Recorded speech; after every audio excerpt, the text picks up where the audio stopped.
for a blink moment in time. People are aware of what they're feeling every day.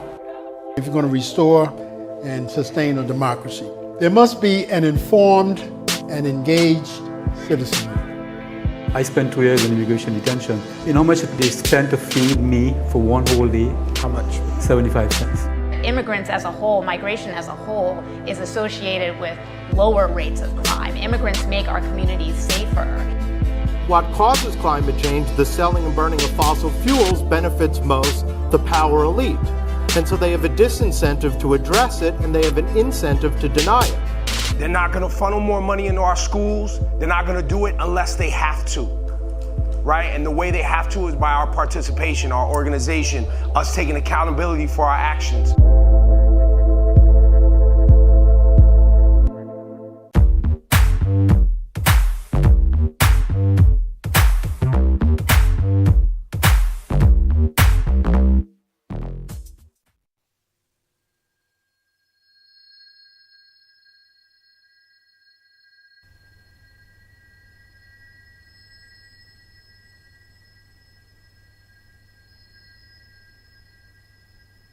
You're thinking about songs while you're running? What are you thinking about?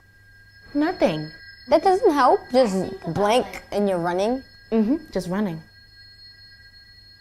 I think of the song, all I do is win, win, win, I never work. I think of steps, so like what pace I'm gonna go, like yeah, one, that's what two, I do too. one. So I'll go like, all I do is win, win, win, I never work. I go Ah, on the beat, yeah. you get it? Is anyone listening to my technique? Anyway, before my race, I said, I'd be so sad to drop someone off at a shelter. So, Sports Illustrated contacted you girls. Sports Illustrated Sports Kids of the Year, Ty, Rain, and Brooke Shepard. Rain competed at the Junior Olympics. We first met Brooke, Rain, and Ty last March in a Brooklyn homeless shelter, and Tyler Perry offered to pay rent. I was happy and like annoyed because like, oh my gosh, it was like so much attention and it was like so annoying. Because I want to be famous and stuff, so it's already like a pre-famous, and then they'll see my real talents when I'm an adult. She likes to sing opera. I don't know if she likes It's not to act. opera. Yes, it is. Yes, singing. it is. Just because I'm a soprano doesn't mean I'm an opera singer. No, you are opera. Brooke, Miss Rapper. Shh. I've always wanted to act. Well, Did you hear that laugh, Rain? Mom, did you laugh at me? Yes, she did. We're here in Brooklyn at Pratt Institute, and these are the Colgate Games.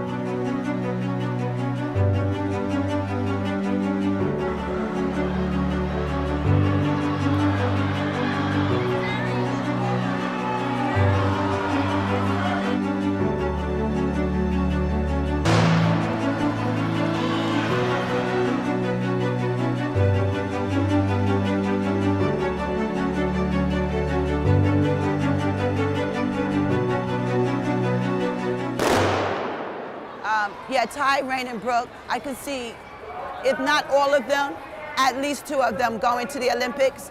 They love these games. So this is like the end of the indoor season for them. So they really give it their all. When their babysitter took them to Pratt, enrolled them in the Colgate Women's Games. And just 3 months later, we were given an eviction notice. So track to us, it makes us feel as if we fit in.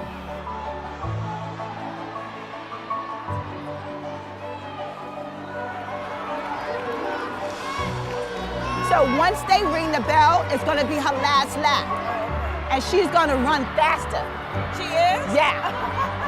Really, when they ring the bell, it's gonna be her last lap. Go Rainy! Go Rainy! That was it, so when she comes, she won. My mom and my coaches motivate me. They do a lot of things so that me, Ty, and Brooke can run very, very fast. My goal is to get to college and to the Olympics. I mean, there's never a good time to be homeless, but this was the perfect time because it occupied their minds. It meant our survival. It meant a future for them. We always had something to look forward to. We never gave up hope. The opportunities.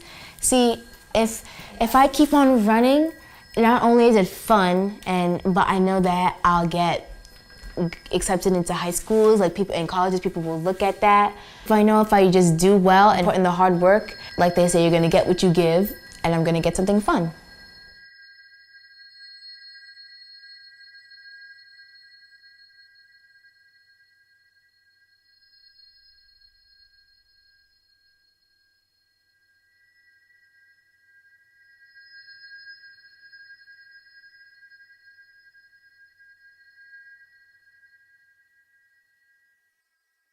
Keep going. Don't let anybody get in your way. Don't let nobody judge you. Stay who you want to be. Don't change yourself for somebody else and except your mom for their likings.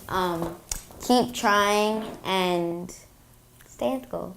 Follow your goals and remember, what was it? A goal is just a wish if you don't work for it. I would say staying school kids. That's supposed to be my line, okay? And also, if you're in this situation or something, or you're feeling emotional, just don't take it out on other people because they're only trying to help you. And don't live in your misery because you don't get anything from misery. You have to always look forward and try to make your future better and brighter and not sad. And don't pity yourself because people will just think you're selfish or something. And never lose hope because hope is a place of happiness. That was a line for Disney.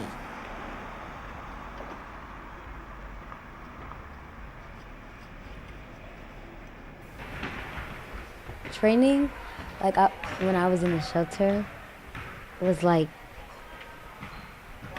torture.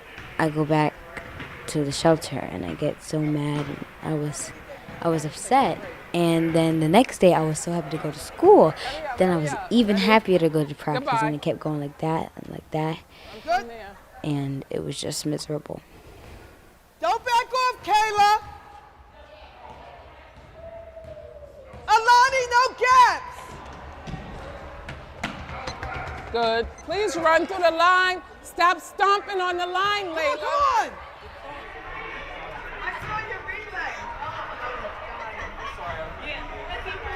People were like, walking that third lane, what?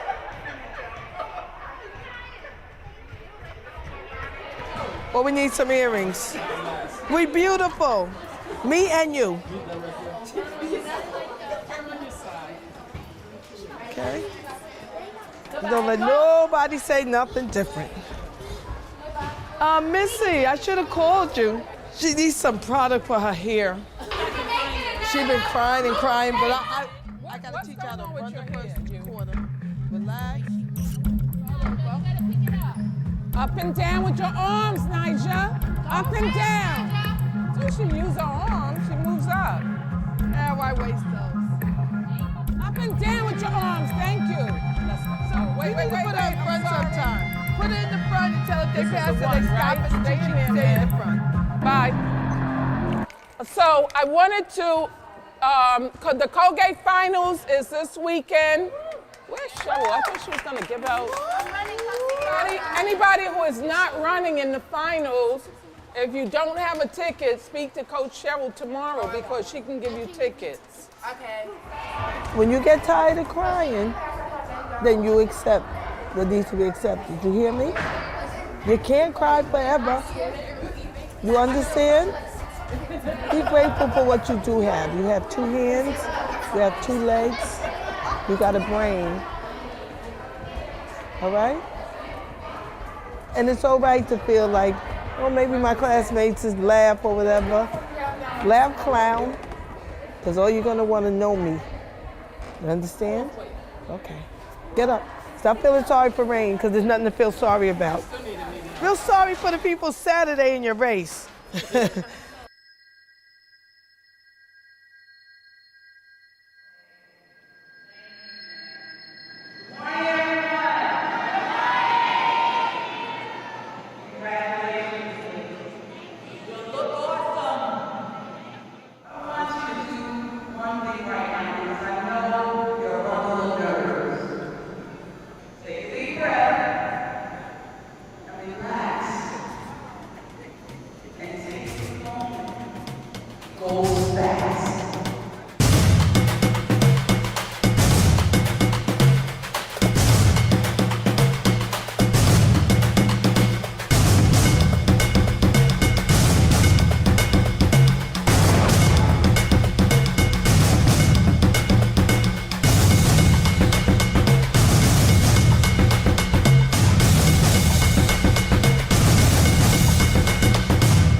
Lane 7, Alexis Sapnis, Medium, Pennsylvania. In lane 6, Ajane Thompson, Rahway, New Jersey. Lane 4, Peyton Rollins, Medford, Maine. In lane 3, Ty Shepard, Brooklyn, New York.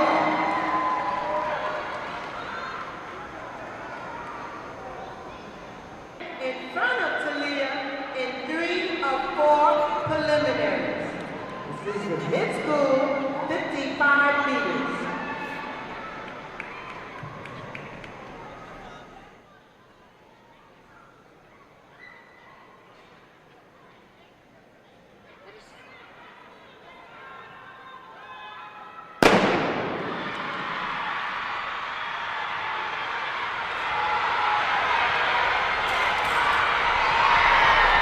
I had a bad start, but I said in the middle, I actually did what I was supposed to do and flick my trail leg. If I had gotten a better start, I would have probably won or came second or something.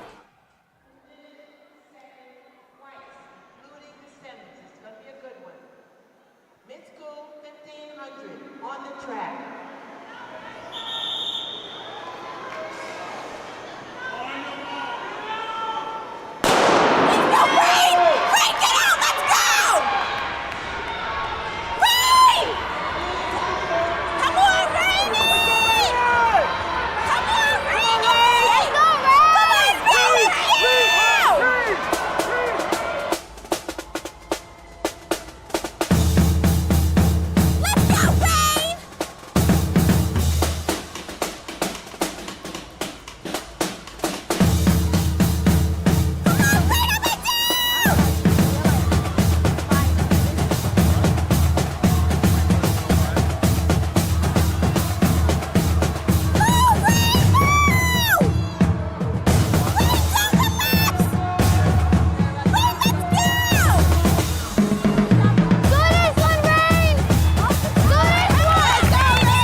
Winning shows the people that train me and the people that care about me I'm not just doing this for fun. I'm actually like working towards a goal.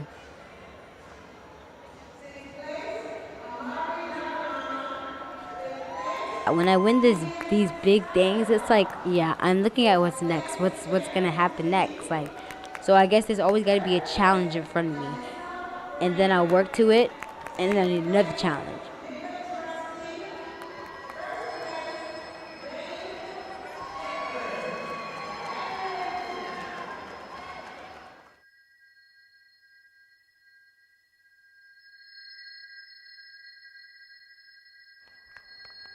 I really, really want my name in history, and it's gonna happen. Hey. Yes, ma'am. So where the tears are all going? Yes. They turn into a smile? You're good. You did so good. Well, we gotta work hard now. Yes. So we gotta go on. So we can run 4:35. Oh, 4:30. I felt like they had not only did they have a place in this world, but they literally had a place right here in Brooklyn. Running is like a sanctuary for me. I guess I just love it. I don't know. I don't know who argues more, Rain. Them two or us two? You two argue a lot. Oh. And we don't. They argue so Point blank, they're annoying, and Point blank, she's bossy and doesn't know what she's doing. Yeah, that's I do know true. what you're doing. I'm bossy because you don't listen. I wouldn't be so bossy if No, you just you're bossy listen. either way. Because if we listen, you'll be like, okay, no, do that. Oh, no, do that. No, do that. No, You know what I hate? That's only during You cleaning. know what I hate? When you're like, do this, and then right when we're about to do it, you like, do that. And then too. No, I do you that. you do that like 5 times, and then we're finally like, no, I'm doing this. And then you're like, no, do what I say. Exactly. No, I don't. No. I say I know exactly what I'm doing. I know what I'm doing in the kitchen. I and went the from room. the kitchen to the bathroom to the room to the hallway to the living room. That was Rain's today, problem. Ty. No. Today.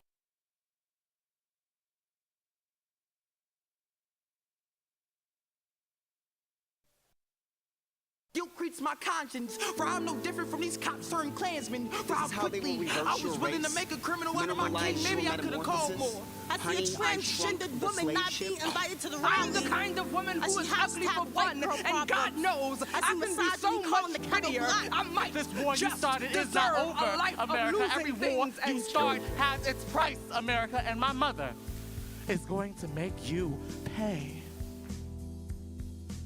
Slam is really just a silly little game, right? A bunch of people sitting around, giving scores to art. What is that? It's the chance and the opportunity for people to really tell their stories.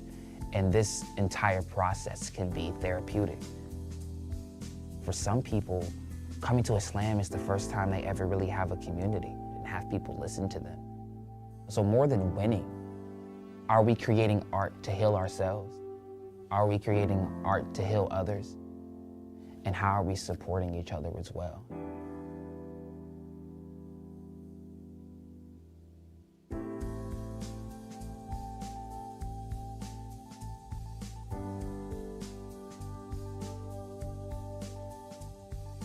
This is the Brooklyn Slam team. Give it up for Anthony McPherson, Palu. Make some noise for Stephen Willis, Paul Tran. And last but not least, Crystal Valentine. You know what? I'm not even going to be politically correct about it. People will say that your poems should be about changing lives and making the world better. Winning and creating the most honest and impactful work are not necessarily separate. If you intend to win, you have to dig deep into your soul and pull out your most vulnerable truth and your most powerful points. With that, I intend to win the trophy, and if I do not come back with the trophy, I will be ashamed.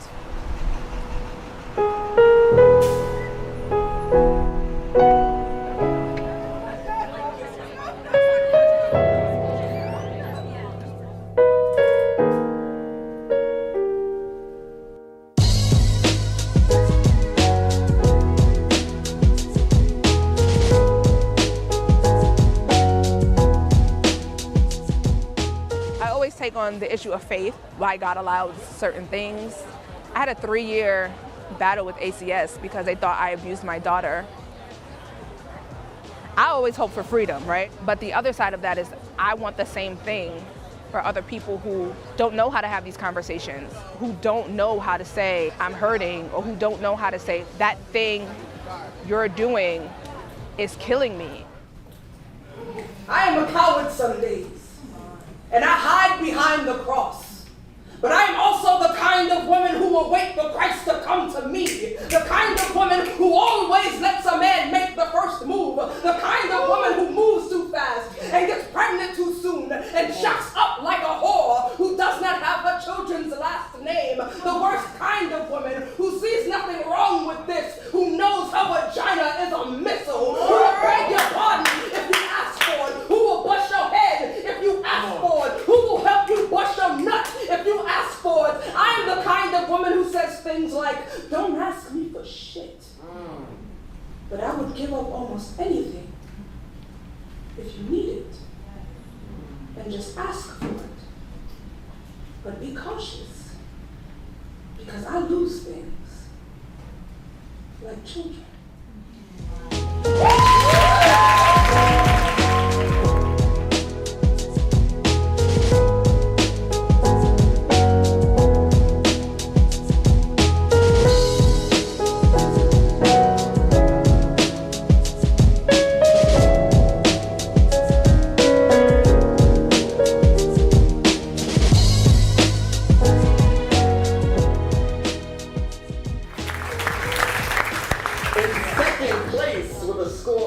114.9. Give it up for Brooklyn. I know you know them. I know we all come up together and it's all love, usually. But slam is a different animal. One doesn't have to do it together. So don't wait for people to respond to you as a friend. You make the crowd respond to you because that home deserves it. Your job is not to wait for anybody to love you the way that we love you. Your job is not to wait for anybody who loves you as much as you love yourself, as much as you love each other. Your job is to show them our capacity to love, despite their willingness to give it back to us. That's it. Them homes is beautiful. Alright, so can I see what you guys are doing? Yes. Can you, so your arm is kind of like this. Yeah, can you do that? Alright, I want to see the whole joint. Oh, okay. Yeah. The best video game console is undoubtedly the Sega Genesis. no loading time, Never needs to update. and virtually indestructible. But my Genesis was special. Because it had... That's my fault. That's my line. That's your line. Yep. We have a tremendous work ethic. This is one of the hardest working teams I think we ever had. You have to understand that, like Paul, Steven, and McPherson are all the top 13 poets in the world. And Falou, you know, she ranked 3rd in Woman of the World Poetry Slam. So like these are all like really acclaimed poets that I always look up to, and I think that they're highly favored in the community as well. After Brooklyn not having a team for like 10, 11 years, I couldn't imagine a better group of writers who perform like no one's business. I'm excited to show people you have competition because Brooklyn writes great poems. On behalf of this Atlanta-based flight crew, I wish each and everyone a wonderful day and a great week.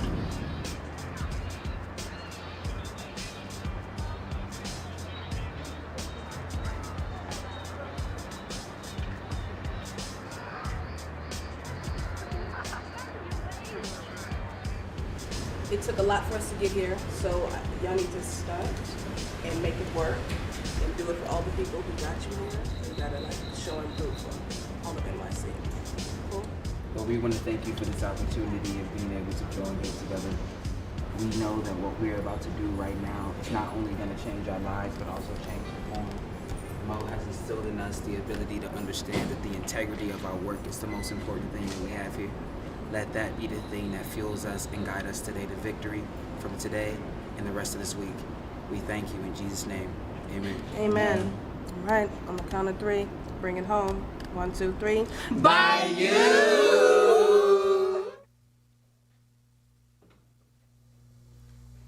The first person to molest me was my sister.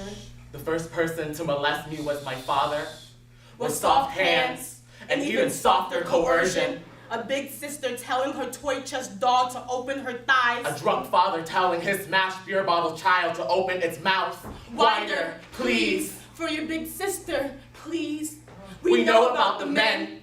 The lions wearing sheepskin, making hunting rounds at women's throats. Remind us how easy it is to lose our parts in the dark. But what about the women? What about the kin? The lions wearing human skin. Like these who ask before taking. That means that in first place, give it up for Brooklyn Slam. Congratulations. But when I tell you that shit rocked out, Great. necessary.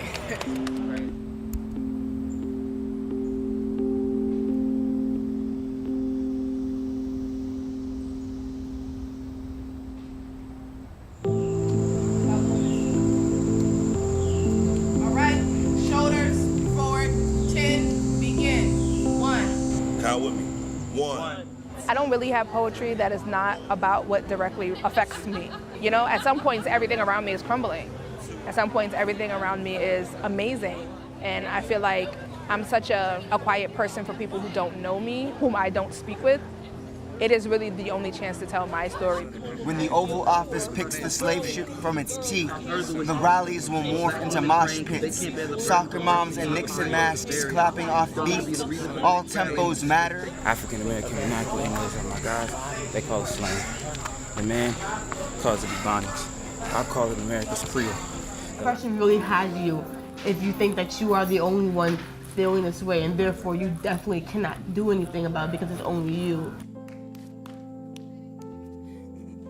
So when I go to poetry slams, I build with people who are like me, with queer folk, with black folk, with women, you know, and people who are not like me.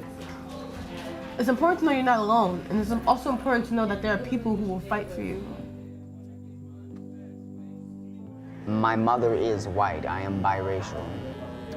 And there's a lot of issues that come with that, with attacking white supremacy while your mom is white, and distinguishing the difference between white people and white supremacy. And that results in a lot of issues with my family. I bring those up, I don't stifle them, because there are a lot of biracial people with the same issues. Going home, you know, to your family should be like a chance to be safe, right? But for me, it's like, those are some of the most volatile white people because they love you and they're still fucking you up. This ain't Genesis no more. Don't take a revelation on his ass. Make him fall back like Sonic lost his rings. Back up, backhand circle the Kogan. Make him fall back like, back like, Mom, I got you.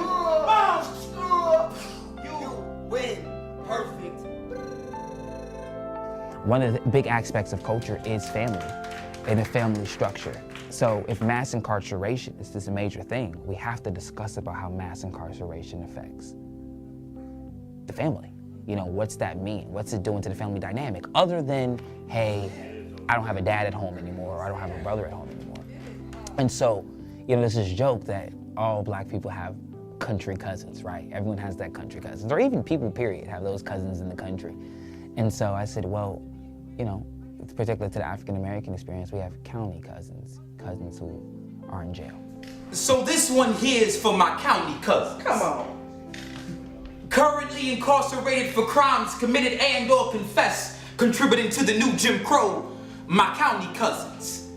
Not to be confused by my country cousins currently in Kansas, cooking cornbread and collard greens in the kitchen, no. Those cousins you see every summer.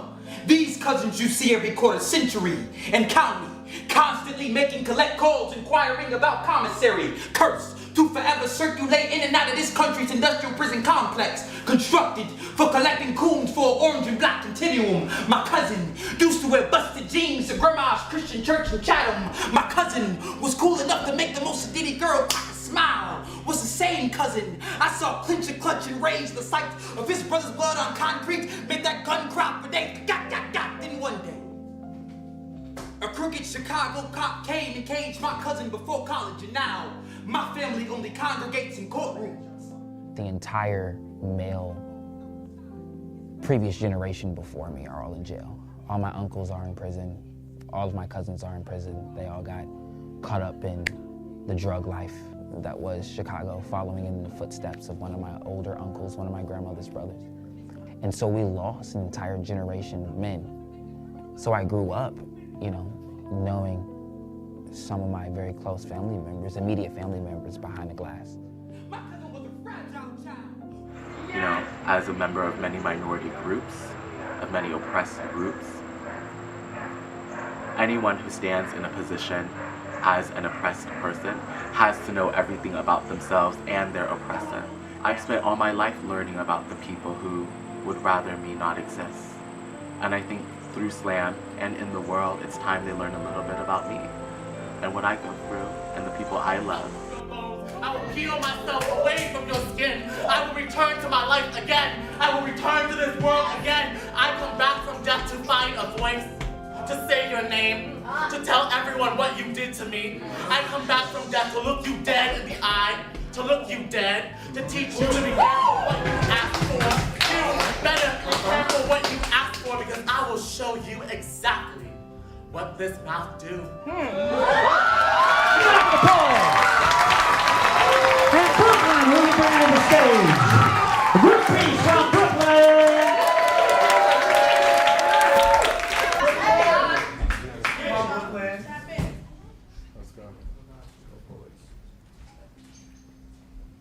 The best video game console is undoubtedly the Sega Genesis. No loading time. Never needs to update. And virtually indestructible. But my Genesis was special. Because it had 2 controllers. One for me and one for Mom Dukes. And she always let me rock as her player 1. Soon as she heard that Sega, she knew to break out the snacks from Blockbuster Video. You name a cartridge? We beat that cartridge. Double Dragons? Light work. Mortal Kombat 1 and 2. Finished them. Michael Jackson's Moonwalker. Beat it.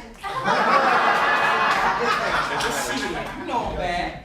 The second Genesis was the source of me and Mom's strongest connection. She was the tails to my Sonic, My 2-tailed sidekick flying me up to places I couldn't reach alone. Here comes a new challenger.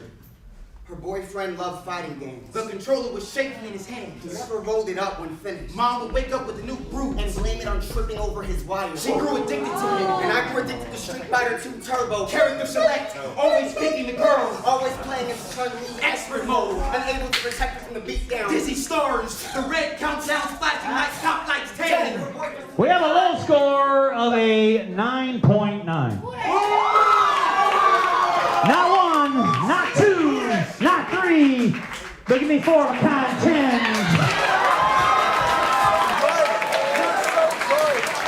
And the 1 for the evening with a 118.4. Give it up for Brooklyn.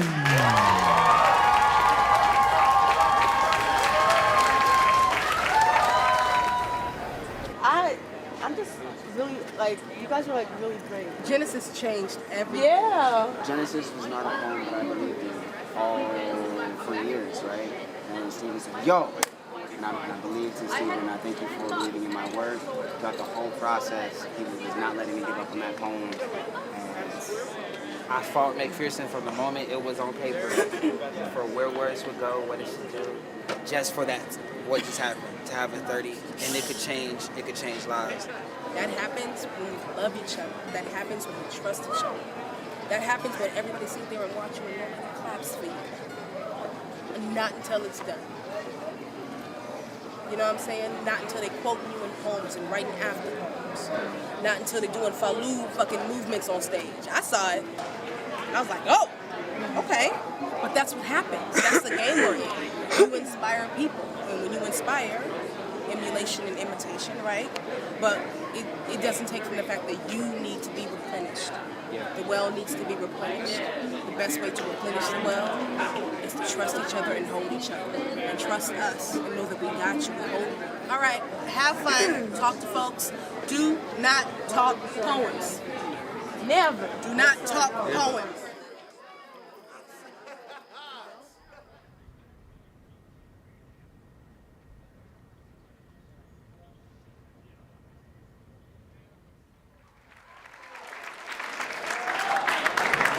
Welcome everyone. This is the National Poetry Slam semifinals coming at you from Decatur, Georgia. Decatur wears greater. Nice try, Dylan. But we still going to church. Still gonna claim this white man's religion. Once used to enslave us. Still gonna fill these white pews with this black light. All right, we have a tie for first with 118.7 each. This tie is between House Slam and Brooklyn. This is the first bout I've ever managed that has ended in a tie where we need to break a tie. So we need to break a tie. We did a coin flip based on the call. House Poetry Slam is going to send a poet up first. They are going to be represented on your scorecards with a 1. Brooklyn Poetry Slam is going to go up second. They are going to be on your scorecards represented by a 2. It doesn't mean they're any better or worse. Healing begins whenever you are ready, even at age 65. My grandma rocks her face North Philly mean on a 5-foot frame, fingers painted gold, baby powder on her chest like, shave my legs for what? Like, titty small but clothes you only need but a mouthful like Ashley. You better keep your receipts. Tell me no matter how good it seemed when you bought it, you better make sure you have the means to return it when it no longer serves you. Let this be her first lesson in healing. My grandma shared a bed with my molester for 40 years. When she found out where Grandpa's hands had been, she shook her head with a sick, sick man, she said. It was 15 years ago, so memories have crawled fetal position into the corners of my flashback still. I wonder if in that moment she was thankful to never have daughters. Do I feel safe as a body, as a person, when I go to a slam venue preparing to share my work? Not at all, because I don't feel safe on the street. Being invisible, being actively erased, reconstituted for someone else's comfort aren't things that I'm unfamiliar with. And I don't expect slam to be any different. And for that reason, I'm not showing up to do my poem. I have to stunt. I have to make people listen to every word, every argument, all the evidence I lay out before them. I have to make them put themselves in my poem, assess their relationship to me, to people like me, to analyze whether my values, my ideological worldviews are congruent or incongruent to them, and why. And then I have to get them to give me a good score, because my writing is good, because my performance is incomparable. And I have to do all of that in a matter of seconds, because 10, 15, 20 seconds into the poem, someone has already decided whether or not I'm worth their time. The police said, show me the evidence. The nurse said, show me the evidence. The nurse said, here, this is an HIV test. Run it along your gums like this. My mom said, wow, did you ask for it? Are you positive? And I returned to the night it happened. Hours underwater wondering if his cum was so wet and fresh and this body had enough evidence to convict him to turn back time, reach for my boot heel, shove the metal end of my hairpin into the nearest socket, and electrocute us both to death. Who would you call the victim then? Hold up at 1 if you prefer house slam. Hold up at 2 if you prefer Brooklyn. We have a 1, a 1, a 1, a 1, and a 2.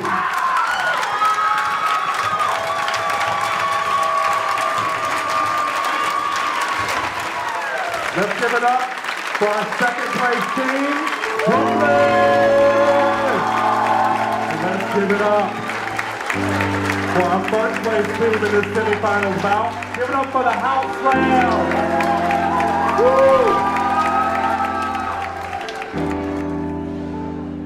It's funny because when you walk away, you see all the moments where the shift happens and you live that for the next 48 hours. But at the end of the day, I really believe we had, one of the best teams here. They did an immaculate job. They were transformative, game-changing. And I see other teams, including the ones we went against, using inspiration from these people. And I hope they know, maybe not now, but maybe soon they'll see how they're really leaders.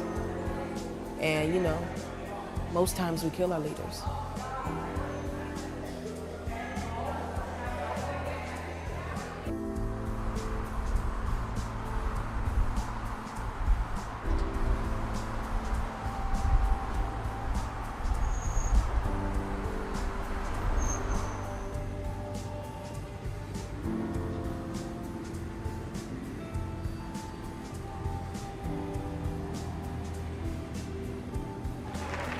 Now give it up for Brooklyn Slam.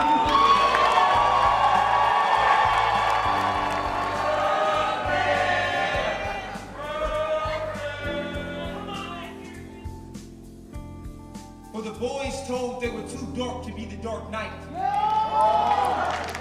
Too colored to be the Cape Crusader. Don't worry, there is a hero here to avenge you. And then the Black Panther said, fuck Batman! Yeah! Oh, so you calling yourself the Dark Knight? Really, nigga? Did Hillary teach you how to nay-nay? Let me guess. You got hot sauce in your utility belt. You wanna be me so bad. You're what I'd be if I had no power. And they praise you for your non-miraculous mediocrity. You let the world know anyone can be a hero. As long as you're born rich. It seems privilege is the only thing super about you. Your writers reward your underachievement, while we must be twice as good for half the panel, so not only will I beat you in chess, despite you going first every time, my soul be bonded with the Panther God, the ethereal fist raised above heaven. Fuck a Batmobile. I got a black man-mobile on suicide doors and a kill switch. Cat Becky, Catwoman, it keeps burglarizing you, while me and my queen take this world by storm. I got a big mama blessed and been there, done that in Bible. They say I just might be a black Bruce Wayne in the making. Fuck that! I am T'Challa! Put some respect on my name. Basket of the devil is a black bastardry. Can't copy the King Kunta charisma. Cam Newton meets Huey P. Newton in brains and bras. This Jesus on the cross meets Jesus on the Ankh. I be the full spectrum of black shit. From Wakanda to Zamunda, light skin to dark skin, to salty green, all running man to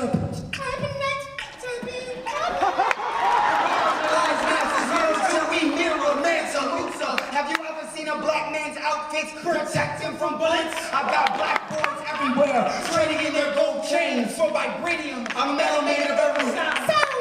So my people stay draped and dripped out in their own invincible voices. The Black Panther Party came after the Black Panther comic. Imagine what will happen when we soul train to the silver screen. We will know Superman is as irrelevant as phone booths. That's the battle. It's just a wannabe Afro picture. That MLK's secret identity is Malcolm X. Surprise, motherfucker. Look at me. I am the Captain America, the real Dark Knight, Black Emperor, King of Kings. Networked in the trillions. Don't make me buy Wayne Enterprises. Don't make me buy Gotham City. Don't make me buy DC Comics Batman. You just might be my sidekick in the making. Marvel, out this melanin.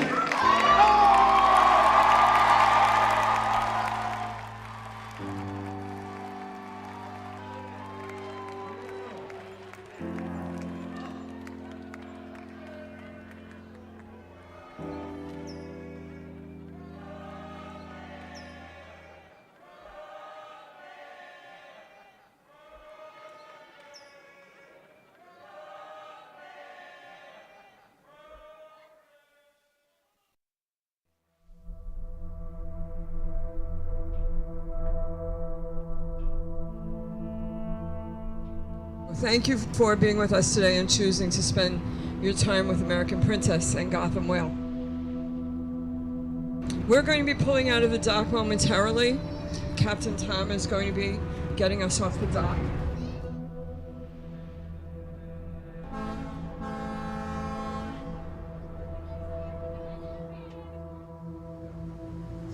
We're going out the inlet this morning, out of Rockaway Inlet, and then out to the Atlantic Ocean in search of the whales and dolphin. And we'll see what we can find.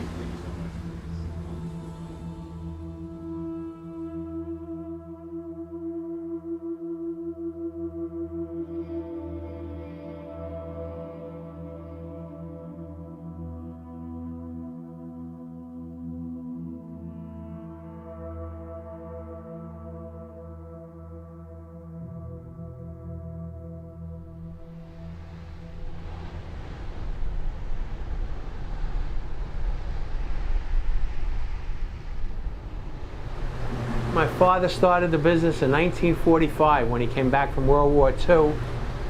He bought a boat, and we've been boating ever since, my whole life, fishing, cruising, and then now whale watching. In the early 60s and 70s and right up to the 90s and 2000, there was very few whales. We would see one whale a year. The last 6 or 7 years, the waters have gotten a lot clearer, and there's been a tremendous increase in menhaden.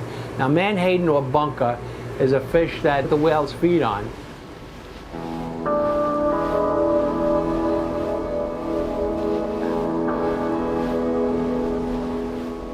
Today we have a little wind to deal with, and that sometimes is a problem. When we get out the inlet and it's too rough to go in the ocean, we have to look up in the bay, and that limits us. That probably limits us 50%.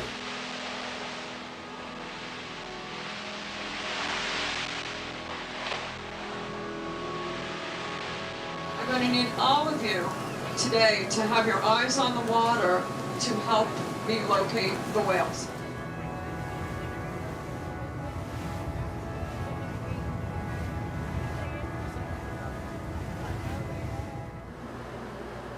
Gotham Whale, we're a nonprofit organization. We do marine education, outreach, and research on humpback whales in the western New York Bight. Paul approached Captain Tom Palladino of the American Princess, told him about what he was hearing. It was corroborating with what Captain Palladino had already heard himself. And so they formed this partnership between the American Princess and Gotham Whale. They are our platform, and we are the research and education arm.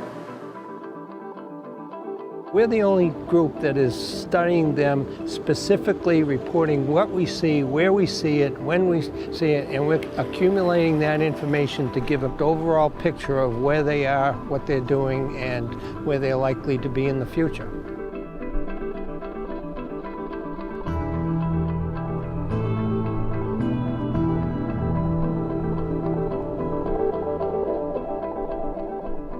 It's just amazing to think that these animals are right here in Brooklyn. However, there's a wonderful print that was done by a Dutch explorer in 1678 that shows the entrance to the harbor, the Verrazano's Narrows, and he drew a number of whales right in the same area that we're seeing them. So instead of having the Coney Island amusement in the background, they had whales just in the same spot. But of course, they were hunted out almost to extinction during the golden era of whaling.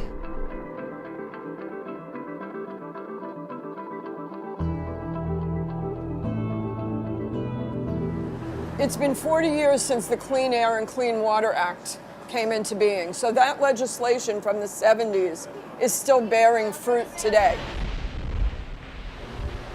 We need to have people see how beautiful these creatures are and how important it is for us to protect them and the resource they live in.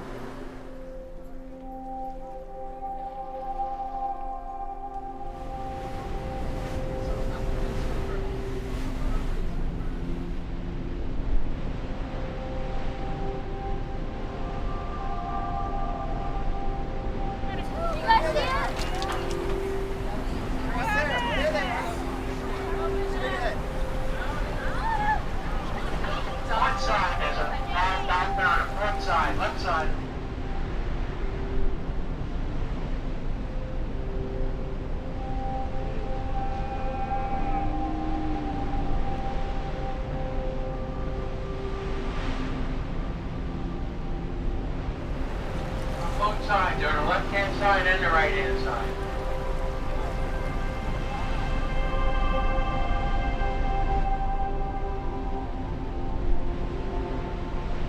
Early part of June, we were seeing multiple whales each time that we went out. And then for some reason that we have not identified, the whales went away.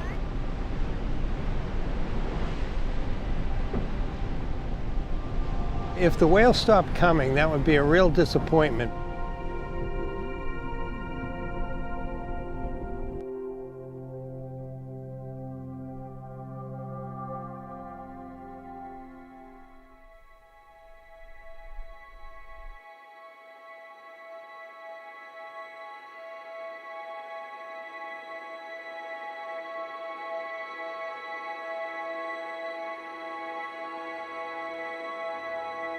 Well, we had one report of a whale in the area yesterday, so we're hoping he'll stay around.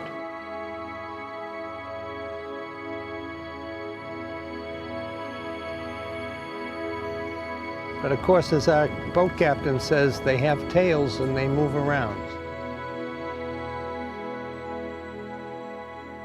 The weather is good, the seas shouldn't be too rough. All we can do is keep our fingers crossed, keep a keen eye on the water, and we're going to hope that we can spot them.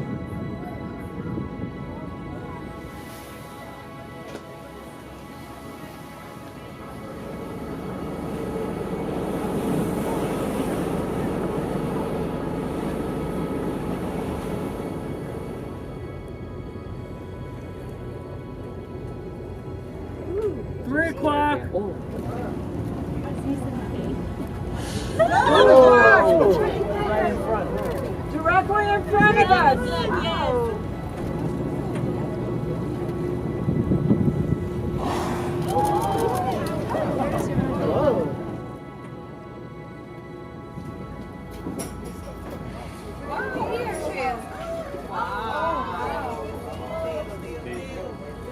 Who would ever believe that there would be humpback whales in New York City? There are so many children that live near the water. They can see the water, but they've never been in or on the water in any way. Nature is imbued with the power to heal. Bringing people out here onto the ocean to be able to see the magnificence of the creatures that live underneath the water in their natural environment, get them connected, they will be more apt for the rest of their life to know how important it is to preserve and protect this environment.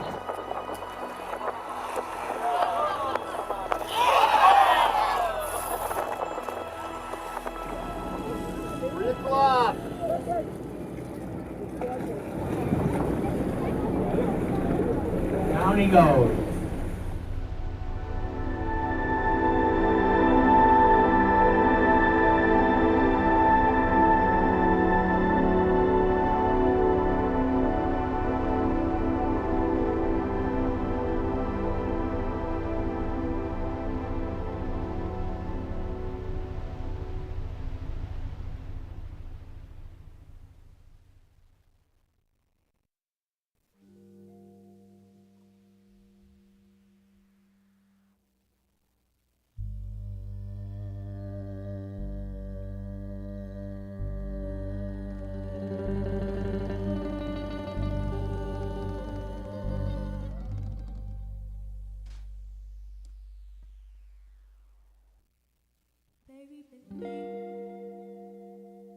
I'ma get you before the grim reaper get me.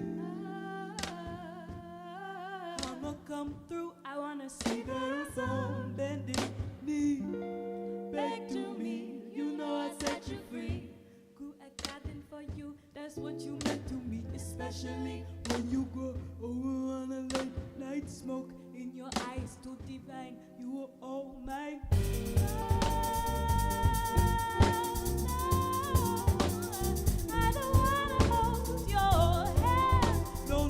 I won't even try. Too divine, I'm running through your mind.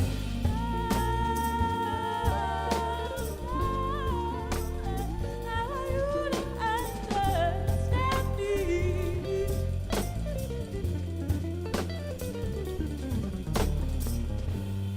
Extra respect and divine. You're just another beneath the sun. Bed full of sadness, ashes paradise. I'm done wiping the ego from beneath your eyes. And when God, he's with me, Lord on high. So you should think twice before you waste that time. Running in circles, save your appetite. I'm done feeding this fever, boy, you're out of line.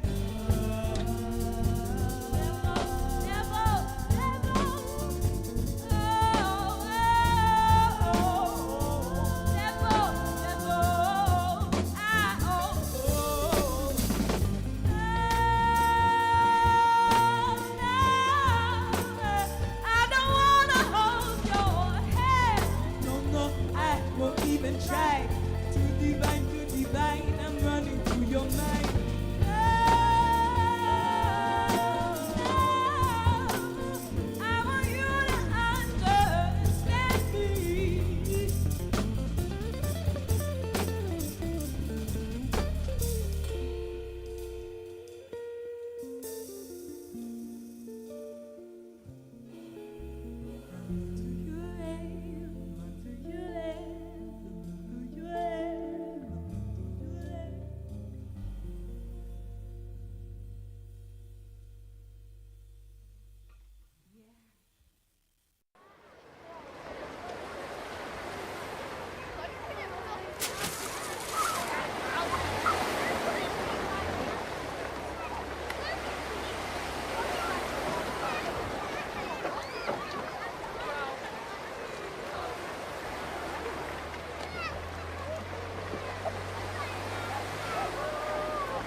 We're here in Albany for the Community Media Reinvestment Act to help push this legislation, the next wave, really, of community media. For community media, protect community voices.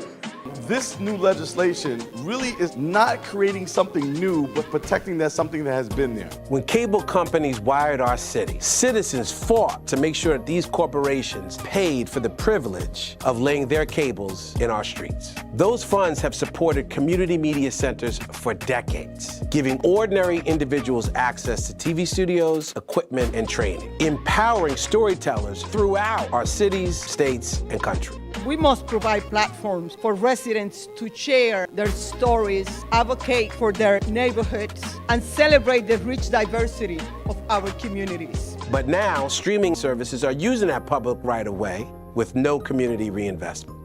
All we're doing is letting people tell their stories and empowering people. Those people are going to become the filmmakers, the DPs, the screenwriters, who then feed all of these services.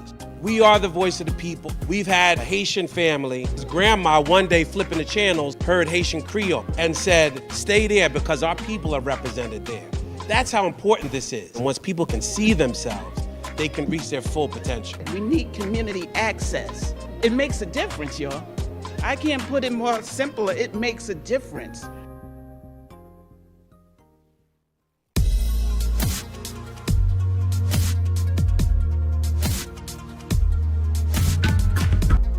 Biggie Small?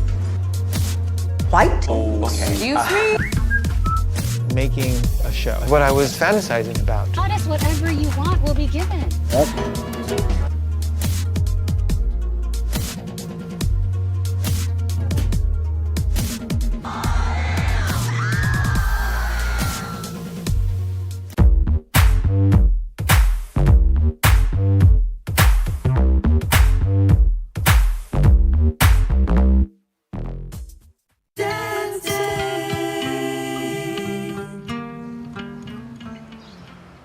Oh, I gotta go to my cousin's wedding next week.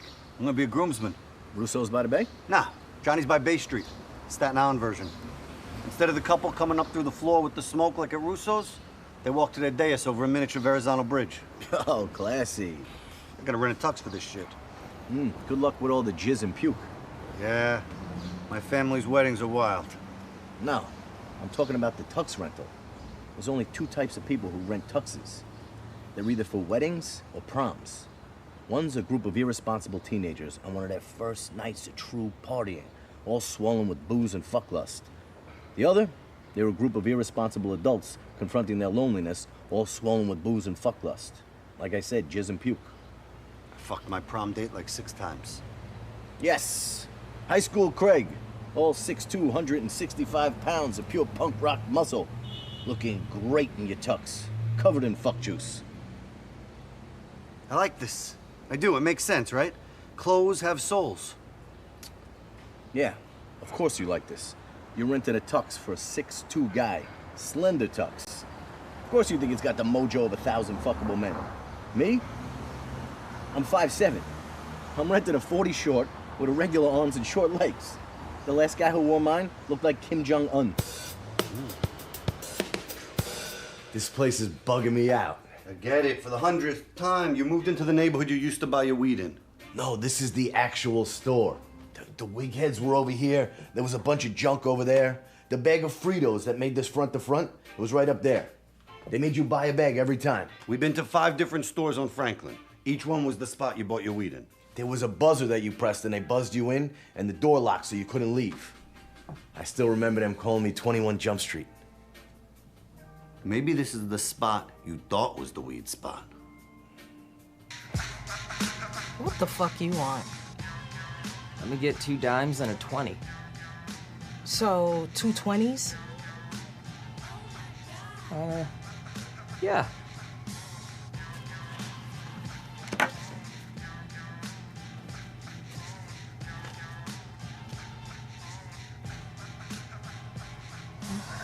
Excuse me, I meant 2 20s of weed. We don't sell weed here. That's next door. Now get the fuck out. Can I give them back to you? Yeah, for my money? Are you fucking serious? This is not how these transactions go down. Look around you. Does it look like we have a return policy? Just do some coke, you fucking pussy. I do coke. Yeah, and you fuck bitches too. I fuck bitches. Give me that. Get the fuck out.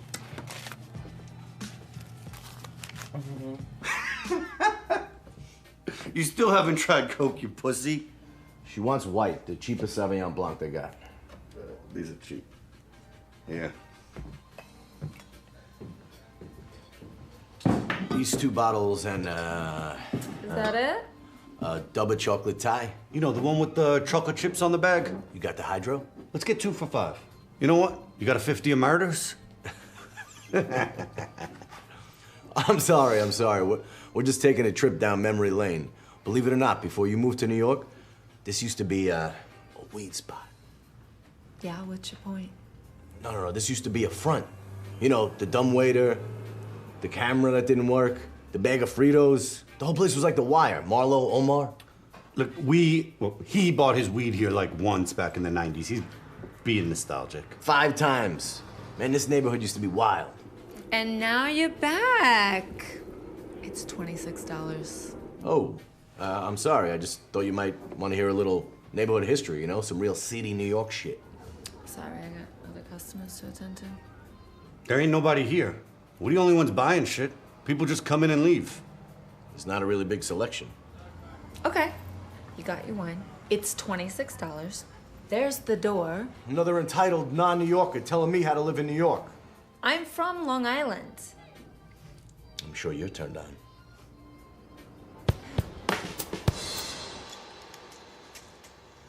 What a fucking asshole that lady was. Is this gonna ruin the day? Because if so, I'm going home. What? What did I do wrong? I was just trying to enlighten her about the New York that she inhabits. Look, not everybody's got to bow down to the crap that comes out of the shit shell of a brain of yours. You tolerate it. Barely. That's what friends are for. Now be a pal and let it go. I'm sorry. Look, I haven't slept right since the baby was born, and I haven't smoked weed in days. What? How you standing upright? Johnny V got pinched. Fuck. You've been going to him since before college.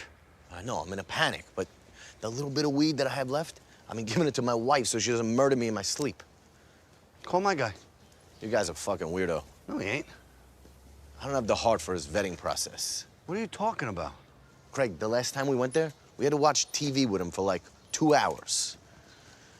Actually, we watched wrestling for 2 hours and he watched us. He's harmless. I don't know, man. This whole thing's got me thinking it. I'm pushing 40. What happens if I lose a connection and can't get another one until a Cuomo legalizes it in New York? Is there another Cuomo? There's gotta be. Yeah. I bought a jar for my weed in '93 and it's been filled ever since. I mean, I always have. Now it's like my ecosystem's disrupted. I got you. Oh, not in front of the kid.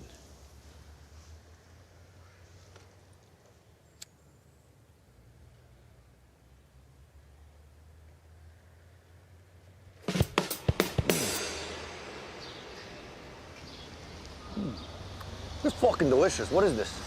Some Icelandic-style yogurt. Everybody's got a yogurt now? When we grew up, it was just Dannon. Then the Greeks. Now you got a Finnish yogurt, Norwegian yogurt, Malaysian yogurt. How come Puerto Ricans ain't got yogurt? We just call them mofongo. That's Dominicans, man. Sometimes I don't get you. What? That's the good stuff. It's got fermented chia seeds. It's got probiotics.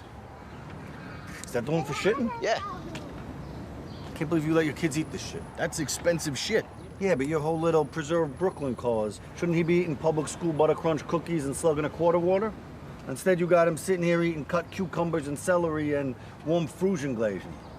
And we gotta get you up on New York food, Henry, okay? Next time, cart knishes with onions, Jamaican beef patties, hot dogs, Zeppelis. Nah, that food's poison. We grew up on that food. Yeah, and look at us. What do you do about the weed? I got a number from Jose, my super.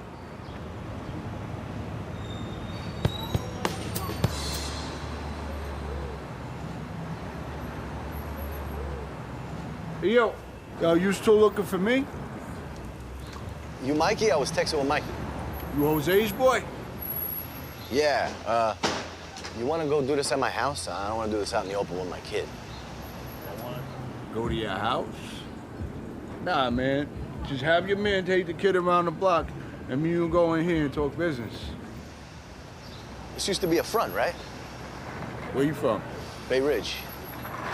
New Yorker. You must have bugged out coming up here. You should look mad different, right? Yeah, I bought my wife's wine in here earlier, and I was telling the girl that this used to be a front. She bugged out on me. Yo, that was you? That's fucking classic. I gotta tell my therapist about this shit. Go walk around the block. Yo, you really pissed her off, bro. She said 2 yuppies came in here and scared off all the clientele. Yuppies?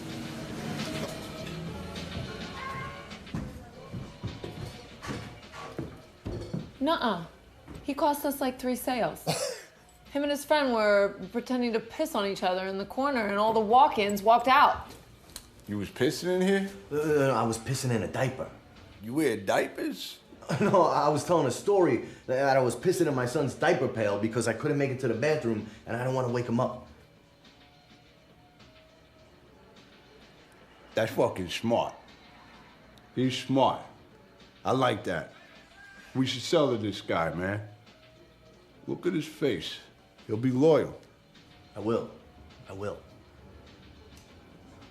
All right. We'll serve this block historian and move him on his merry way. So, how much you want, bro? What do you got? Dubs, eighths, quarters? Got whatever you need, man. All right, I'll take an ounce then. What? Yeah. Yeah? Serve him. Yo. Serve the man.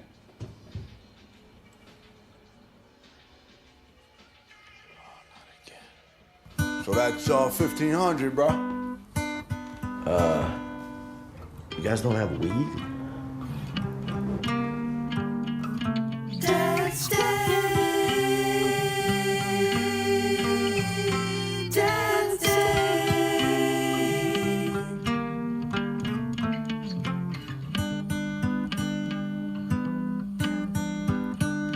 Dance Day.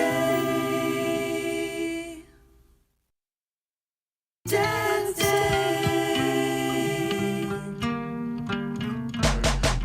Ah, this fucking place. This fucking place. Oh, you're making my kid curse. The fuck did I do? Well, that didn't count. Yeah, I agreed to go to a play date with your au pair du jour, and she's got to live here. What's wrong with Kiwanis? I prefer to remember it how it was. A place you didn't go because you weren't a longshoreman, prostitute, or junkie? You're just mad you got priced out. You're damn fucking right. Besides, I didn't say she lives here. It's her friend. She's throwing a party. A party? Look, her friend's having a little warehouse party. I wanted it to be a surprise. For what? DJ Chick Norris is playing. Are you kidding me? No warning. Just boom, a surprise concert. Craig, I got a kid. He's here. Craig, this is why you don't have kids. You don't know how to take care of him. He can come. How? He's got fucking baby ears. Tender, damageable baby ears. They better not have those air traffic controller headphones. No dipshit. It's a kid party. A mommy dance party, whatever you want to call it. Nah, I'm turning around. That's it. We're on a mission, Craig. To make him from where we're from. Would you live a little? I'm living. It's gonna be great. My girl could watch Henry. Me and you could relax and have a couple beers. You're gonna love my new wife. Yeah, it's great to watch your friends in Borough die in the same place. Whatever. I'm excited for you to meet her. I think she might be the one, man. She doesn't stand a chance. I'm serious. This one is special. She used to ride horses in junior high school. Enough. I'm about to meet her. I don't want to spend the moments before learning how she loves to eat asshole. Well, I'm sorry, Henry. I didn't say nothing. Oh, there's a spot right over there. What's that guy doing? Hey, yo, guy, what are you doing? No, hey, spot's taken. Yeah, by me. Hey, come on, man, I'm saving it for my girlfriend. There's no saving spots. Hey, Henry, is there saving spots? No, there's no saving spots. Hey, she's gonna be here in a minute. She's got our kid. Really? This is where you've taken me. Dude, sorry.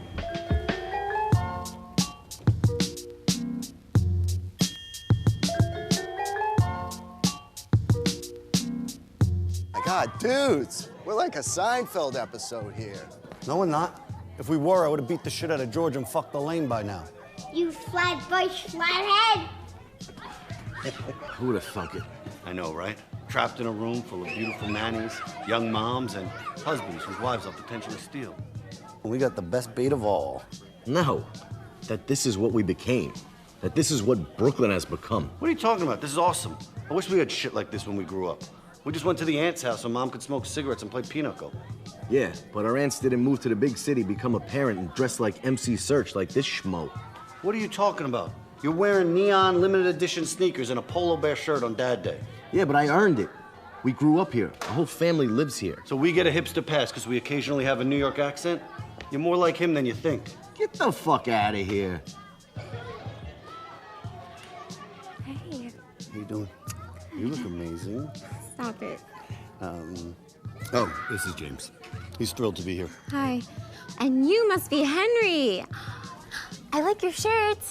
Oh, you're such a little ladies' man, aren't you? What a muffin. Thanks. He gets it from his mother. Such a muffin. Hey, let's go dance. Get him out of here. Have fun. Yeah, let's go outside. So how'd you meet this one? A friend's having an affair with my friend.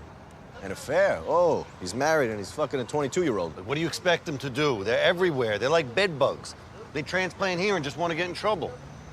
And you're the problem. You keep banging him out and encourages more of them to come. You're a transplant banger. Bang, bang, dude. Your wife's from Connecticut. Yeah, and I get a pass on it. Because here I am raising the last of a dying breed.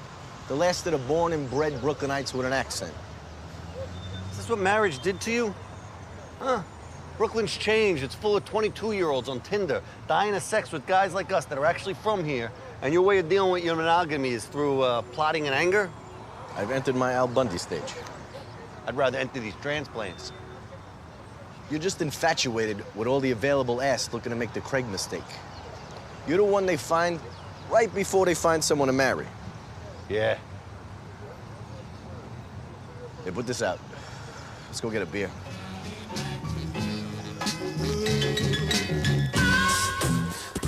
You get a couple beers?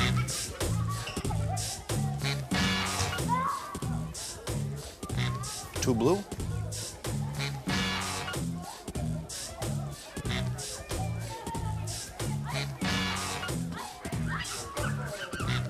So, what's this one like?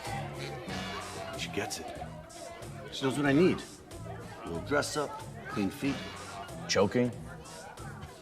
Dainty hands with a strong grip. I think I'm gonna put a baby in her. I mean, she's good with kids, nice family. Yeah. Yeah, just jump right in. That would be great for the kid. Yeah. I just don't think I can, though. Oh, tell me more. It's her father, man. He's bald. Oh! You can't do that to your potential sons. I know. I got a great head of hair. My father. Great head of hair. I mean, she's fucking perfect, but... Hey, listen. Out of all the reasons that you should not have a child with a stranger, this one might stop me. I'm a stranger. It's 3 weeks. Hair? That's a problem, but it's second only to father's dick size. Wait, are you serious? Yeah, I thought we talked about this. Look, in my mind, you owe it to yourself to find out what her father's dick size is. You owe it to your future sons to find out what you're potentially strapping them with. You gotta let them know that you tried to make the family keep on growing. Not shrinking, growing. The future of your son's dick keeps you up at night? No, I did my homework, no jeopardy. You've seen Devin's dad's dick? No. You asked her? Well, I couldn't get a look myself. What am I supposed to do? Ask every girl I'm about to bang about their dad's dick? No, only the ones that you plan on impregnating.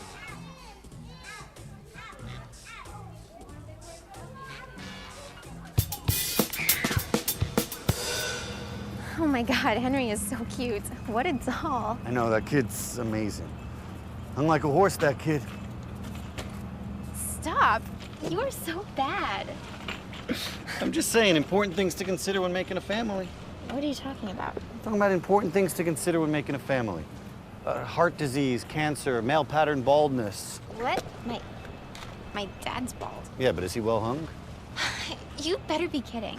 You know, this is amazing, and I don't want to be in a frivolous relationship anymore, you know? I want to take this, I want to take you seriously.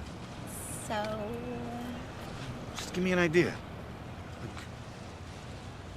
Stop. Stop, enough. I can't tell if you're being serious or not. I gotta take Alice home. Call me later, tomorrow.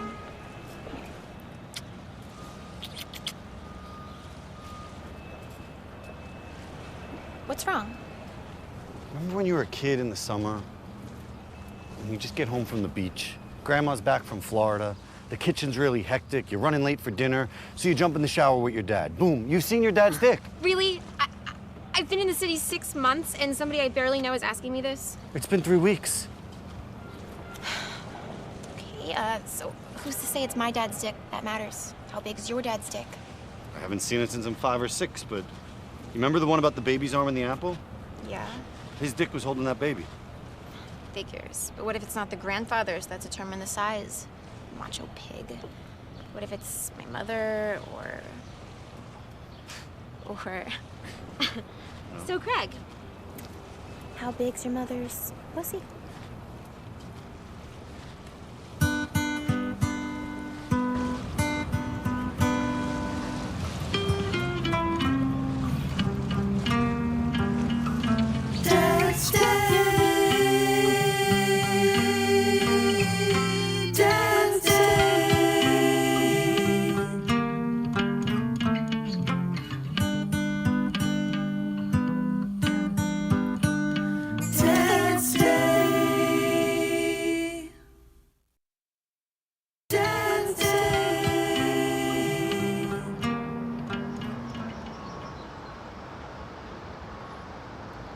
I'm fucking beat. Word. That wedding last night almost killed me, man. It's nice to be out here relaxing in some peace and quiet.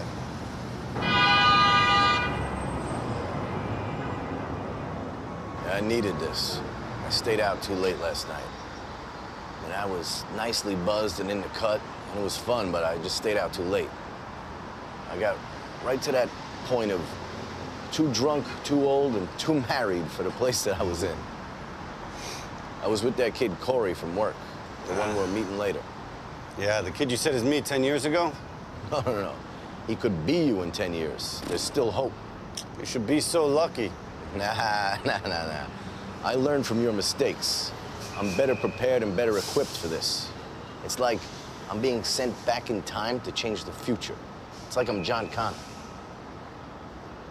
John Connor led the resistance against the Terminator army. No, you're like the guy who fucked his mother. You mean his father? Oh, wait, so tell me, genius, how you gonna prevent me from 10 years ago from being me now? It's just a joke I have with him. No big deal. Just about how, eventually he'll lose the ability to deeply care about a person for years at a time. And the trade-off is the ability to walk into a room and find something to fuck. That doesn't sound so terrible. Yeah, it figures. But I think I got him thinking straight. How so? He's 28. So what? So I told him what happens to a man right around 30. The Great Widening. We need a new name for that. It'd be scary to most, but I welcomed it. They all became so beautiful at once. I wonder what it is. You're so picky in your 20s. Perfect tits, thigh gap, fat ass. And then all of a sudden, you love them all. Is there a little awkward? I love it. A little ugly? Fine with it. Fucked up teeth? Bring it. Big bush. Bush is back. No bush. Big bush, no problem. Wrinkles. I fucked a grandmother last week. I followed the lines like map trails. Lately, I can get off on one positive trait and some sense of humor. I mean, club foot, bad hair, pink eye. If she's got one good titty, it makes me laugh. If I wasn't married, I'd be in. I mean, a little thick? Fuck it, a lot thick. I prefer it. Cellulite. I got it. Saggy tits. My balls are almost pendulums. Flat ass? Not at all. But if they got a bad attitude. No, then it's overdone.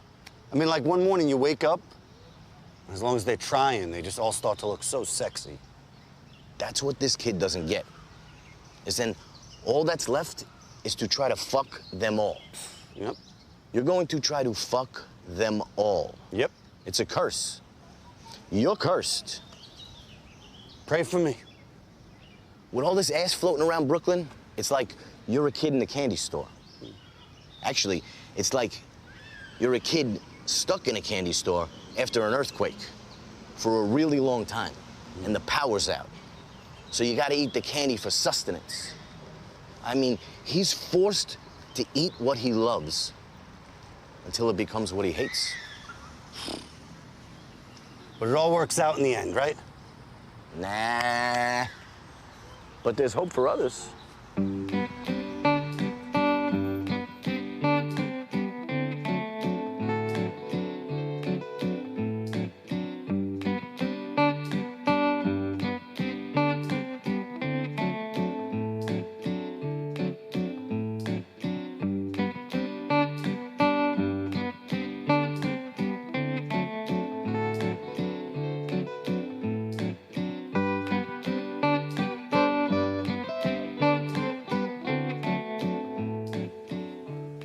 To be honest with you, I was pretty creeped out to meet you. Jason, you do this to Corey? You blame him for everything? Nah, we actually haven't been hanging out much lately. I just got engaged, so there hasn't really been any time. You know, I want to set him up with one of my fiance's friends so we can like go on vacation together. But he keeps fucking him and leaving. Keeps fucking him. So we're kind of running out of bridesmaids to pair him with. Yeah, they'll hold his cock, but they won't hold his hand down the aisle. Oh, hey, he can't help it. Look at the kid. So you're getting married. Must be tough watching Corey fuck all your girls' friends.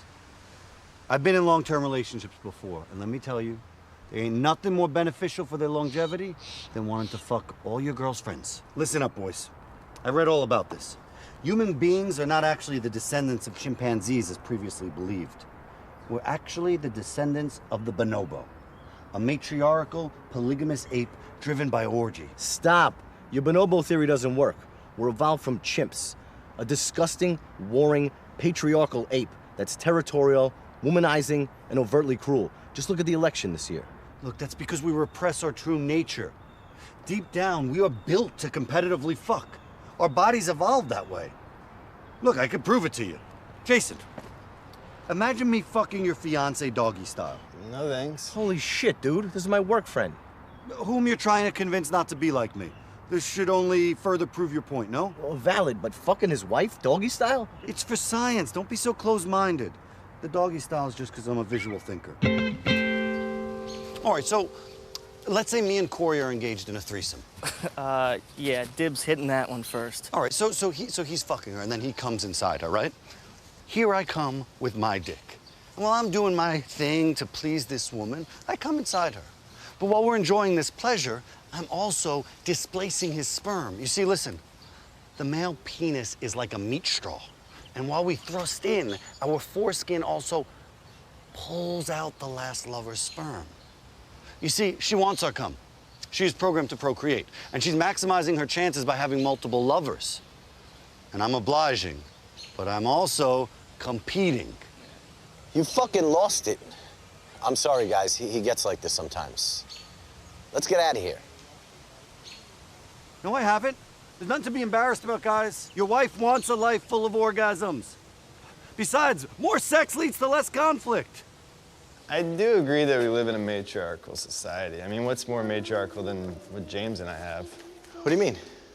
I mean, we're forced to brunch, we're forced to express our feelings, we have to clean up after ourselves, listen and eat salads. No, I choose to live a pretty sweet life with my lady and my boys. No, she conditions you to live an optimal life for her and gives you sex to pacify your primal urge. I mean, she's got your nuts in a sports sack. The same bag that she kept her weed in all throughout college, weed that she doesn't let you smoke now. Forget this. This isn't just about you. Think about your wife's needs also. When the female bonobo screams out during orgasm, she's screaming for more males to come and fuck her. She's screaming for more dick. Look, our women want more dicks. Corey gets it. He gives more dick. Jason, give her more dick. Suddenly, I hate myself. Craig, I lived with you for years. I've heard you fuck. You're like Marlon Brando having sex with Marlon Brando in a sex scene directed by Marlon Brando. And secondly, I am positive when she has that fake orgasm, it's so that she can go to sleep and get the trauma of your sex screams behind her. Look, you can tell yourself whatever you want. You can't refute science. The fact that my dick and fuck motion combo sucks out other sperm proves that we evolved as polygamists, further proving that our girlfriends and wives want pounds of dick. You're a sick fuck. You want to be like this, Corey? No, I want to be like you and Jason.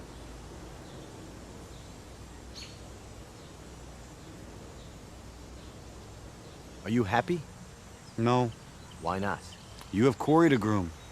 But who am I to impart my wisdom to? Today, all this, it made me realize that I need a protege.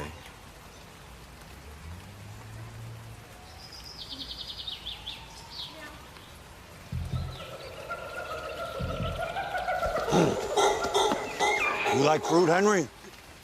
Why not eat all the fruit? Henry, too much fruit makes you sick. Greggy has too much fruit. But fruit's so sweet and delicious. Henry, vegetables make you stronger. Bitter greens might not taste good at first, but you get used to them.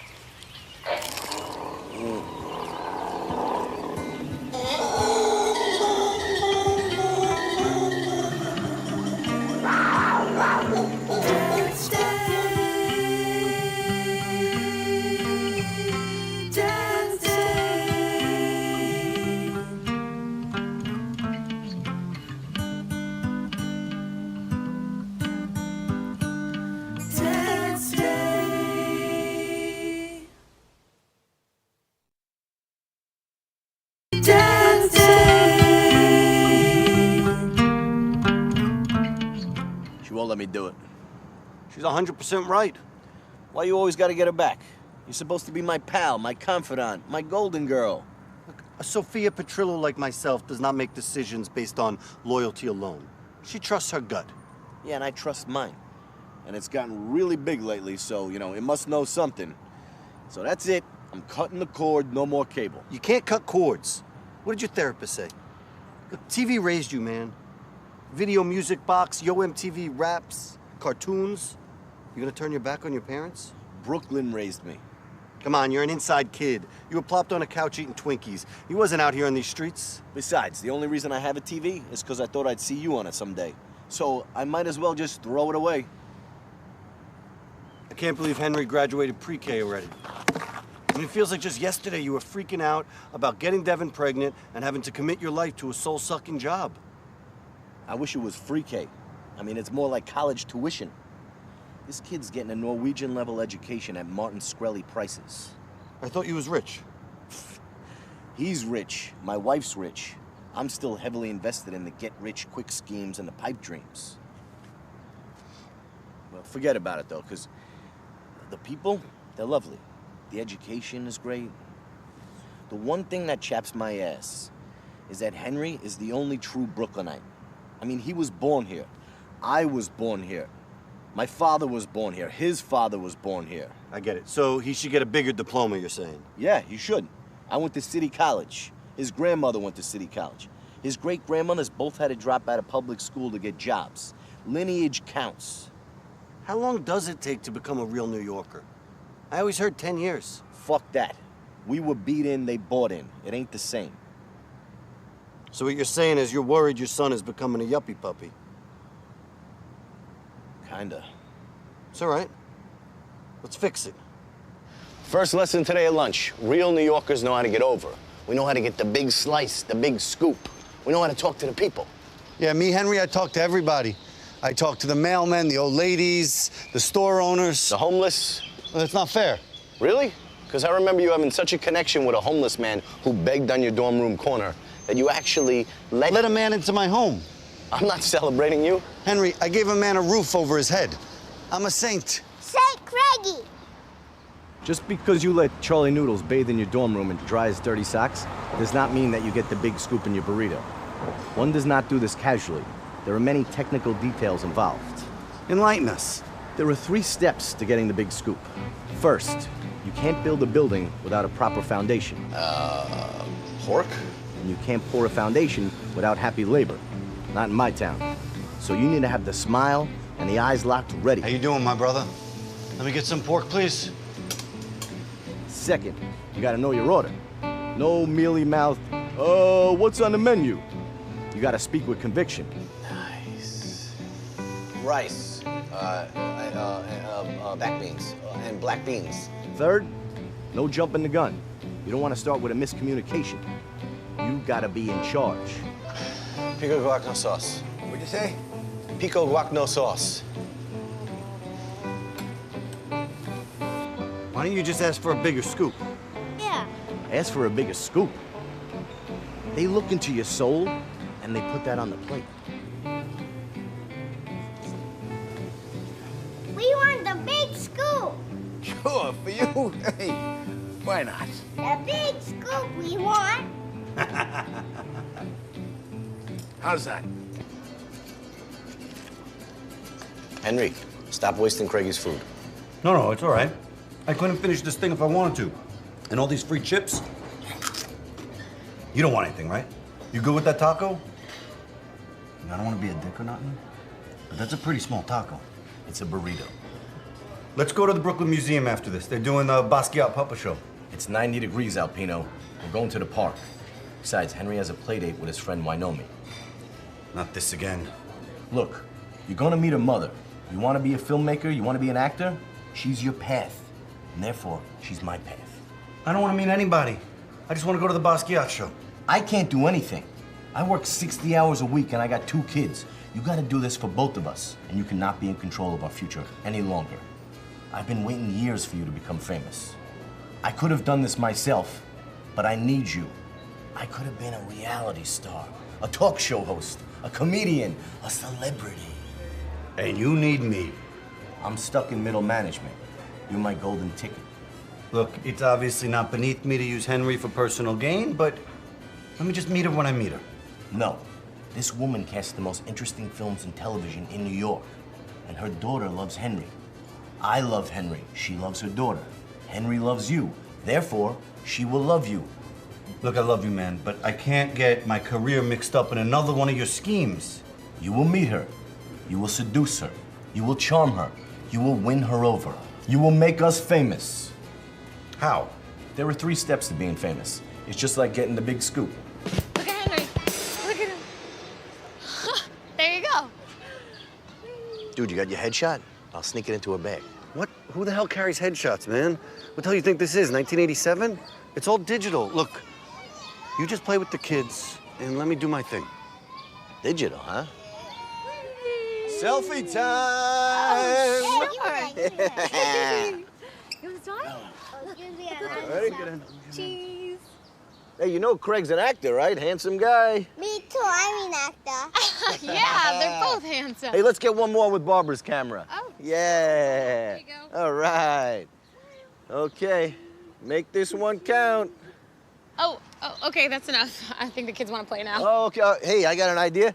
Why don't I take you guys to the big slide, and then you guys can talk. Yeah? Henry, what did I teach you about today? The big scoop. Okay. See that family having a pizza party? Come here. I want you to go get a big slice. Yeah. She's so human. I loved working with her. She's just like a gem. Yeah, I love her, but I don't know about that film. It's so self-indulgent. It's meaningless and dark, and of course critics love it. Yeah, sure. I mean, another neurotic, antisocial male filmmaker that they can see themselves in who's basically misogynistic and derivative in every sense of the word. But hey, let's bankroll his next 6 films, even if they never make a single dollar. Sorry. Damn! Tell me how you really feel. That was really unprofessional. Oh, that's right. I started it, right? Yeah, it is your fault. Just go ahead. It's easy. I'm watching you. I'm watching you. So, what are you working on now? Oh, well, you know, we're not really supposed to talk about that kind of stuff. Of course. I was just making conversation. You know, I am working on another pilot with Scorsese. Another one. Yeah, I mean, he is the greatest. Damn. I would give anything to read for stuff like that. Actually, if there would be a role you'd be really great for. I'd love to bring you in. Oh my God! Shh. Hey, Z, you okay? I know me. You okay?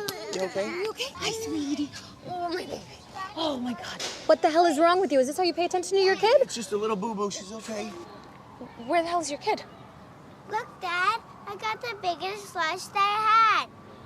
Are you teaching your son how to lie and scheme to get you free pizza? But it was the biggest one. What is wrong with you people? All right, Barbara. Talk next week. I can come in any day for a reading. It's just not Mondays or Tuesdays. Wednesday afternoon? Thanks. Yummy.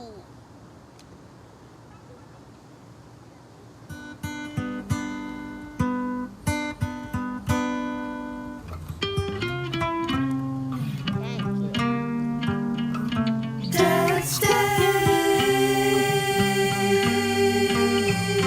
Dance Day.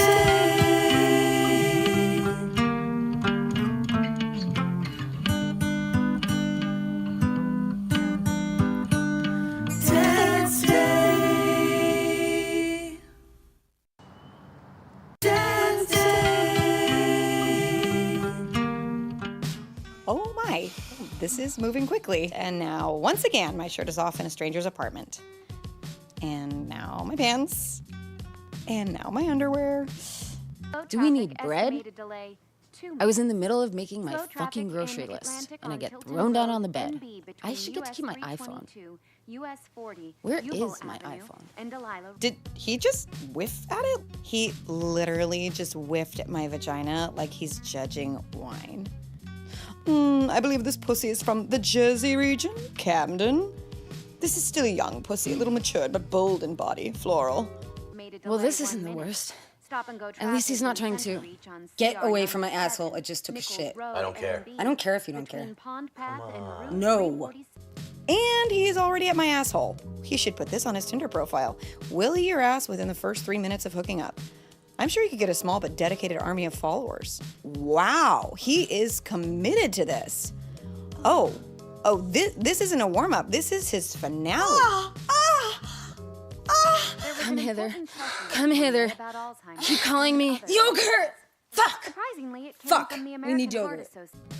Okay, I guess it's my turn. Time for some reciprocation. Wait, why is he turning around? OMFG, I have to eat his asshole? When did this become a thing? Am I supposed to reciprocate?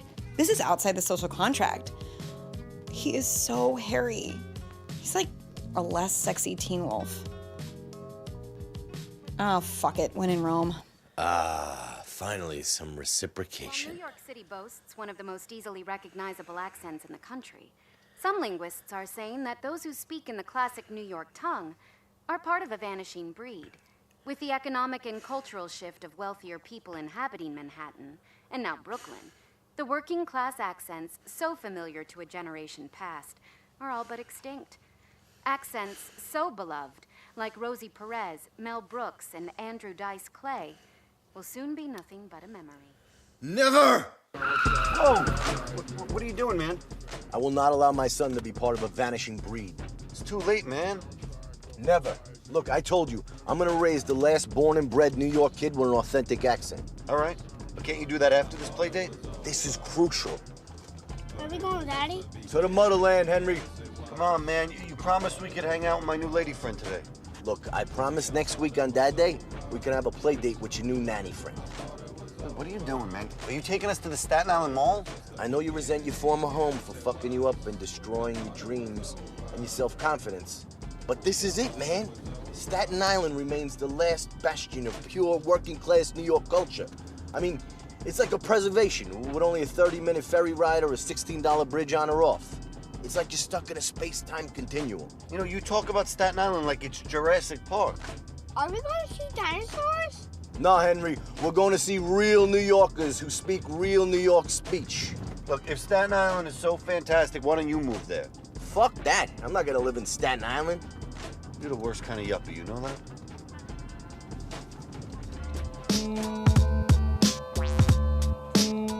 Hi, Papi. Oh my gosh, you're so adorable. What can I get you, sweetheart? Go ahead, Henry. 2 coffees. 2 coffees. Oh, he sounds like he's from Manhattan. Hey, come on, try it again. 2 coffees. 2 coffees. Boom! Up high. Here you go, Papi, all right? 2 coffees, right? I'll take the coffee. Anyways, Craig, what's up with you? What are you doing? I've just been really busy, projects and stuff. Please, my ass, all right? Please, since when did you have a real job? I always work. I work harder than any of my friends. Your friends? Your friends are at the door. Okay, come on then. Like, look there. Nobody's at the door, see? Exactly. Thank you. Linda, you freaking... All right, look, is Tony in the back? I wanted him to show Henry how he makes the bagels. I don't fucking know. Why don't you go check? Tony, do you remember my friend James from college? Hey, boys, how you doing? I was wondering, maybe this is his son, Henry. I told him you'd show him how you make bagels out here. This is where we roll out all the bagels. For a batch I get over there, I get about 120 bagels. 120 bagels. You ever eat 120 bagels? Nah. The next part, Henry, is the most important part. Ooh, we gotta watch this. Look over here. Come here. You see what this is? Yes. It's a big vat, because these are boiled bagels, right? They're barreled bagels. Barreled in New York City tap water. Yeah. Tastes like home. The best bagels in Staten Island. You hungry, kid? Yes. I'm gonna make you kids a sandwich. Sandwich. You know what we're gonna put on it? A little gabagool, Gabiga. a little mozzarella, Mozzarella. a little prosciutto. Bajut. And we're gonna top the whole thing with vinegar and ale. Yeah. You know what else for you? We'll maybe even put a little mustard. You're a mustard face. That's right, I am. Let's go make you a sandwich. I thought you was on a diet. It's my cheat day. What does that mean? One day a week I can have whatever I want. I need to get one of those with my relationships. What are you doing? Why are you eating like that? My new diet. I'm going paleo. You even know what that means? Caveman diet. Oh, shit. What's he doing here? I don't know. How did he even get here? Oh, look at these fucking mooks. What are you guys doing here? What's up, man? What did I was seeing you two yuppies out here? They let you over the bridge? I'm from here. You grew up in Staten Island? Glad I bumped into you guys. I got something. I got sticks. We don't take pills. I ain't talking about drugs, bro. Talk about sticks for the TV, the internet, the movies. I figured out how to jailbreak. Cool. How is it? It's great. I get everything. You know, I gotta take it with it a little bit more, but I can only commandeer the TV for so long as my wife gets mad. Commandeer? Commandeer? Yeah, commandeer. Like I was saying, I can only take it upstairs for so long. It's my wife, she flips out if I'm not watching her fucking shows with her. So I need more time. But I almost got it. I just need more time. I gotta wait till she's dead. How's the quality? Quality's pretty good. I mean, you know, baseball's a little blurry, but you can see everything. It just stops sometimes. I'm still tinkering with it, though. I wasn't gonna do it because I already got in trouble with the torrents and shit.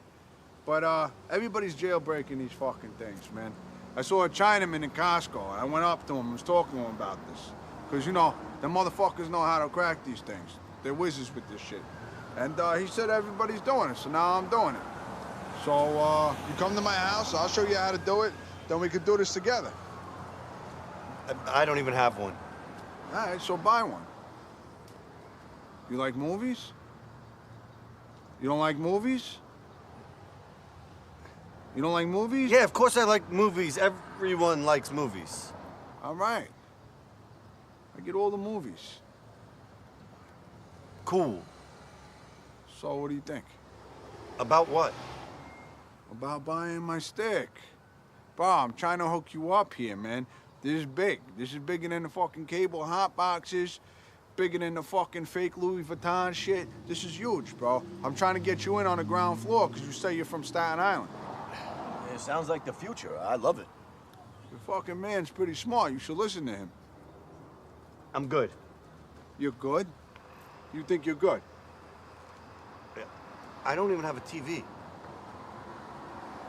What kind of fucking yuppie doesn't have a TV? Bro, put it in your iPad for all I care. How much?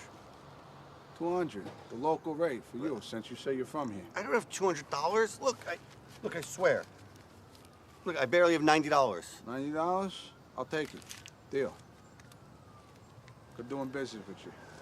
Hey, good to see you, man. Thanks for coming to my spot and wasting all my fucking time the other day. I appreciate that. Have a good time on the island, guys. Can we just go back to Brooklyn now?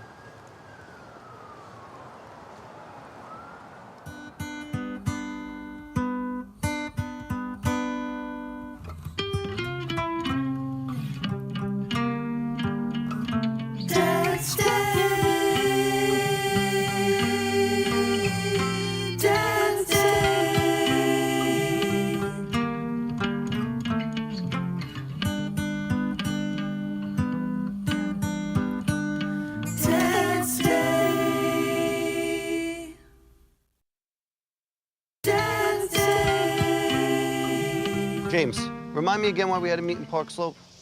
Just chill, man. Henry had to reschedule his guitar lesson. That's right. I forgot you're raising such an artist. Look, he's almost 5, and I've already failed him enough. He's not bilingual, bisexual, or biracial. I figured, you know, least I can do is teach him an instrument. I get it.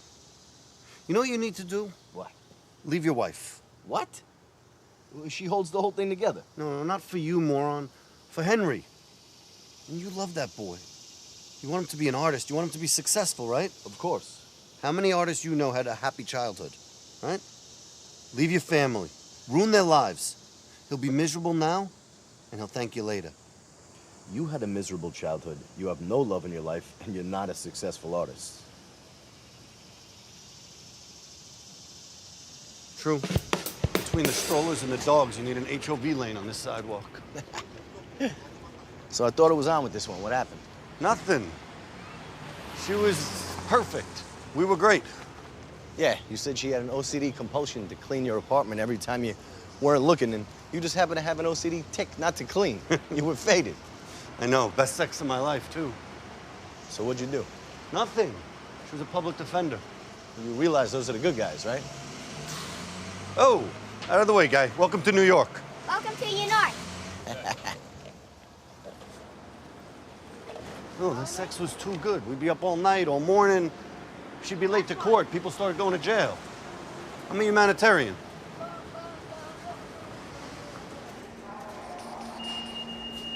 Yo, Hen, let's go for